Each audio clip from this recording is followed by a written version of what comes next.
Baiklah, langsung saja pengertian reliabilitas.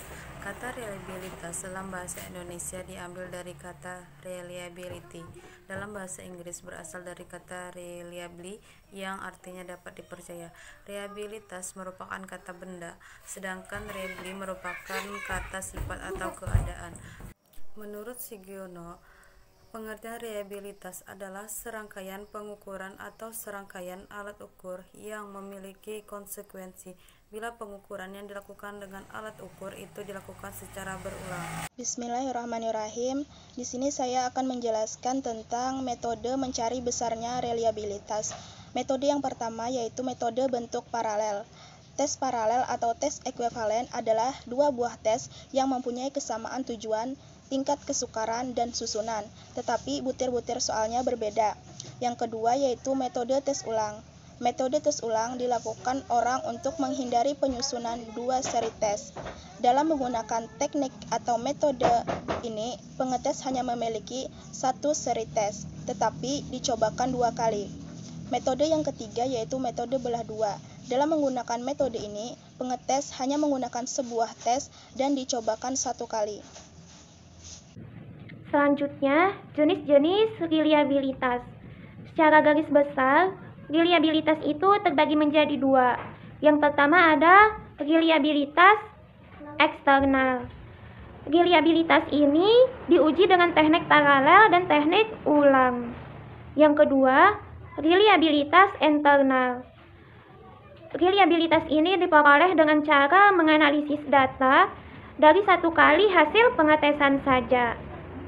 Selanjutnya, menurut Pendorf, beliau membagi reliabilitas itu menjadi tiga. Yang pertama ada stabilitas. Maksudnya, alat ukur itu menghasilkan temuan yang tidak berbeda atau tidak berubah sepanjang waktu. Yang kedua, reproduksibilitas. Artinya, alat ukur dapat menghasilkan temuan yang sama dalam berbagai keadaan yang berbeda.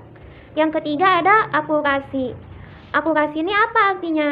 Nah, jadi akurasi itu adalah derajat sejauh mana sebuah alat ukur menghasilkan temuan yang tidak berbeda dengan standar waktu yang telah dikenal.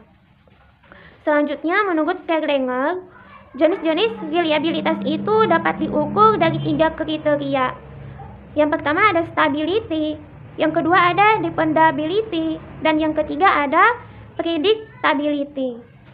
Bismillahirrahmanirrahim. Nama ulun Isabella. Di sini ulun akan menjelaskan tentang faktor-faktor yang mempengaruhi reliabilitas tes. Menurut Crocker dan Algina, dikutip dari Sumarna, menyebutkan bahwa faktor yang mempengaruhi reliabilitas tes antara lain panjang suatu tes, kecepatan, homogenitas belahan, dan tingkat kesukaran soal. Menurut Allen dan Yen dan Crocker dan Algina, tingkat kesukaran itu memegang peranan yang paling dominan. Berdasarkan hasil penelitian yang dikutip dari Sumarna, menunjukkan bahwa pengaruh tingkat kesukaran memegang peranan yang paling besar pada koefisien reliabilitas. Hal ini karena menyangkut variasi jumlah soal yang dapat dijawab benar. Semakin sukar soal-soal dalam perangkat tes, akan semakin besar pula variasi skor yang diperoleh belahan. Dengan demikian, maka semakin besar pula reliabilitas tes tersebut. Dengan demikian, semakin rendah tingkat kesukaran suatu soal, semakin kecil pula reliabilitasnya. Di sini ulun akan menjelaskan masih di bagian faktor-faktor yang mempengaruhi reliabilitas tes. Nah, di sini ada 6. Yang pertama itu adalah jumlah butir tes atau panjang tes. Yang kedua itu adalah variabilitas kelompok atau heterogenitas kelompok. Yang ketiga, objektivitas penskoran. Dan yang keempat itulah metode estimasi reliabilitas. Yang kelima itu ada level kelompok dan tingkat kesulitan tes. Dan yang terakhir itu adalah homogenitas tes. Itu saja penjelasan dari saya. Sekian dari kelompok kami. Wassalamualaikum warahmatullahi wabarakatuh.